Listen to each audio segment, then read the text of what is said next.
The mansion you see there behind me has been part of Nashville's history for more than 160 years. It's as impressive on the inside as it is outside and well worth a visit. It was built in 1853 is when the family first moved in, and it was built as a summer home for the Ackland family. And who was the lady that was built for primarily? Her name was Adelicia Ackland. That was her married name. She grew up here in Nashville, born and raised in downtown Nashville, attended the Nashville Female Academy. Then her father purchased the property just to the south of here called Rugby, which is the Music Row area today. As far as the mansion is concerned, how long did it take to build? They started sometimes after their marriage in 1849. They were definitely on-site building by the summer of 1850. They moved in the last week of August, first week of September 1853. Then they did another addition in 1856, and then did another addition, a large addition in 1859 and 60. As far as total square footage is concerned, how big are we talking here? Well, there's 36 rooms in the house, 10,900 square feet of living space, and 8,500 square feet of service area in the basement. Adelicia, her first husband was who exactly? Her first husband was Isaac Franklin, and he, of course, was from Sumner County. They had a home there called Fairview that he actually built before he married Adelicia. He passed away and she got remarried, I believe. Is that right? Yes, he passed away and he left an estate of $1 million, basically. The most productive part of that estate was 8,500 acres of plantation land in Louisiana, in Angola. With that estate, she remarried again in 1849 to Joseph Ackland from Huntsville, Alabama, but did not remarry until he had signed a prenuptial agreement stating that she had retained complete ownership and final control of all of her properties. Now, was this her final husband? This was not her final husband. Joseph died in 1863.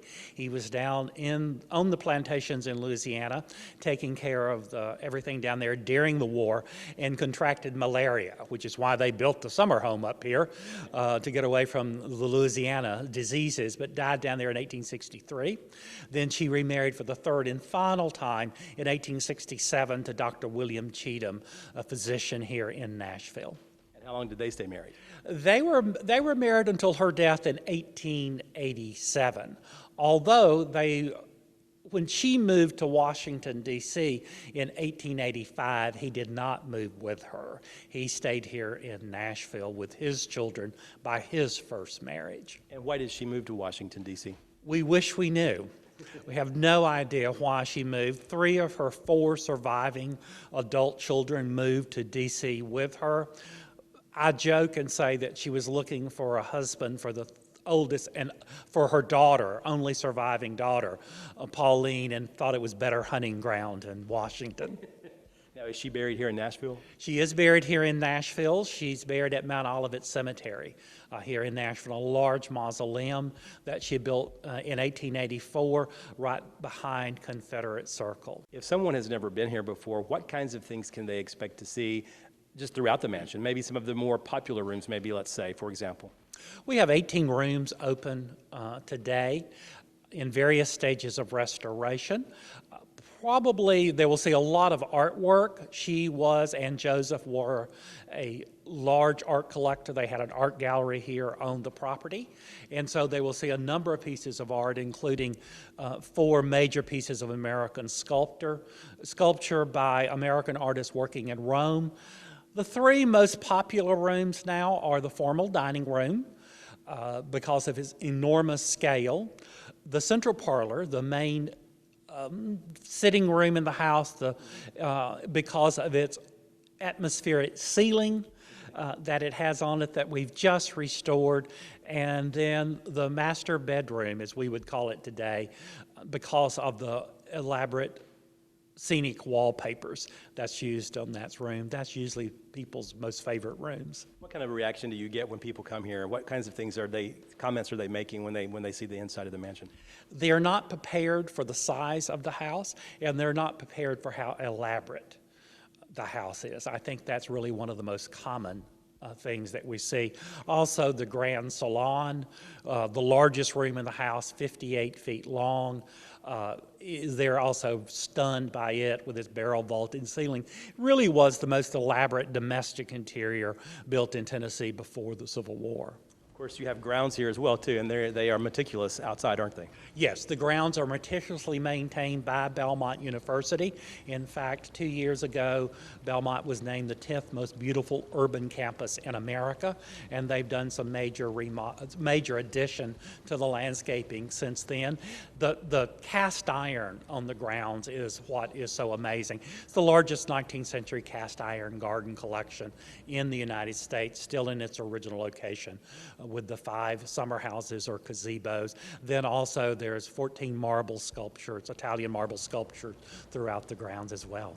When did this mansion actually become I think it was a school for young ladies, is that correct? Yes, the first school opened here in the fall of 1890, and they opened in the house itself, and then started adding buildings owned to the property. It opens as a women's school and remained a women's school till 1951. In 1951, it became co-ed at that time.